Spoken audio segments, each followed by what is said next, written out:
on the shore, Élysée, as I was walking. We kind of want to do these music videos. We've done these music videos for a while, we weren't in them, and then kind of everyone started doing that. So we didn't want it to be just another performance video. We wanted to do something unique. So somehow we had all these different directors come up. They sent us links to the videos they had done.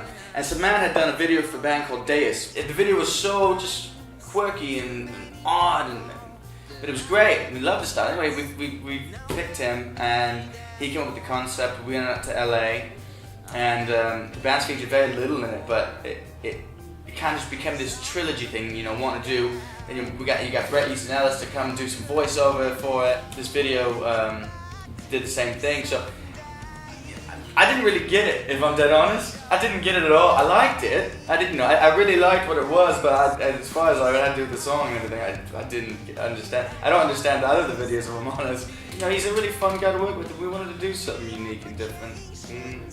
And yeah, that's all I can really say about that, I suppose. Sorrow and my pain, a feeling so. They can complete the package in a sense. You know, we have the songs, but we love a good presentation. You know, Brian and Steph as well, like I said earlier about being very theatrical, love a good presentation, and it's important to the fans as well nowadays, because you know people aren't making as much money as they were. Records are getting more expensive, and I think it's a way as well to kind of give them the extra. You know, here's some tracks, but also here's this and here's this. Thanks for buying the record. Here's this. Here's this. It's a package nowadays. You know, you get all this, and then you come to the gig, and you get the lights, and you get the visuals, and you get the sound. You know, we rehearse constantly, so it's, you know, we're dead tight. We want to put on the best show possible, give you the best package possible, give you the best record, etc. It means a lot to us, you know. Love on a cloud to see the birth of all that isn't now. Brian's voice is very specific, and I think there's a red line that kind of goes through each of the albums, connecting them all. But none of them sound exactly the same. There's so many bands that can do the same sound with every record, and it works. Some it doesn't. But that's what's good about the band. I think we'll be able to make records forever, like, because of that. Because it's always like, what did we do last time? Let's do something different this time. I think it's a very rewarding process. You push hard enough against that wall, it'll come down. So I think that's kind of, over the years, the changes have been, you know, and obviously with personnel change, you know, your style's going to change. You know, third drummer, you know, it brought in a completely different writing style, and so we work together differently. And yeah, it's good though. Breathe, breathe, believe. But this one, Brian really took the reins there. You know, before we kind of came in, like I had an idea. I wanted it to be really psychedelic, and Brian had the same idea. And we didn't discuss it with each other. We just both happened to have the same kind of idea.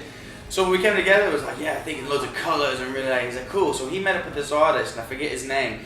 And he spent, I'm not sure if he spent like a whole week with him, and he spent some good time with him, kind of in his office. And this guy, he basically we kind of brought the concept, and the guy came up with all these different visuals and stuff, and then we get sent all the artwork, and we basically say, okay, we like this, we like this, we like this, and we kind of approve it all, and then put it together. And Brian's really hands-on with the artwork, and he really loves to get in there and get his hands dirty with that. He's got a good eye for it, and he's really artistic. Like, Brian and Steph both are really intelligent, very good with art and theatre and stuff. You know, me, I'm a painter, and I love to paint, and I love stuff like that. But they're a bit more sophisticated with it than I am. Better education, I reckon. I think back in the 90s, you know, when it was a lot more taboo to be androgynistic and dress up like a woman and things like that, it wasn't so. You know, nowadays it's like just like everybody else. But in those days, I think it was a really good point. You know, Stefan and Brian took a stand against homosexuality. Homophobia. Sorry, and basically wanted to sort of just mess with people's minds. You know, a lot of people would think Brian was a woman, and he would love that. He would love to sort of, you know, have these really macho guys, you know, think he was a woman, and find out, get close enough to him and talk to him, and find out he's a bloke. And he's like, you know, makes you think, doesn't it? And I think at those times it was really good. Nowadays, you know, it's just, you got to pick your battles, and you know, when you, especially as a public figure, when you go out there and start talking about this stuff, you bring a lot of attention to yourself, a lot of scrutiny, and you know, we nowadays I think just sort of leave it to Madonna and stuff that kind of made fools of themselves. We are loud like love. It's so difficult for bands nowadays, you know. I think ever since Napster started and illegal downloading everything started killing the industry, that made it so difficult. You know, people say things like, you know, I used to be really against Spotify, and I still kind of am. It still hasn't quite got it down, but music becoming free has put so many people out of a job, so many bands in the dirt, so many record stores in the dirt, so many labels in the dirt, that now young bands have to sign literally their lives away for one record. Before, you know, you would sign on for a couple records. You know, I think that it's really difficult for new bands to not get their music out, because the internet made it so you can get your music out anywhere, but to make a living out of it, to put food on the table, roof over your head, feed your kids, whatever.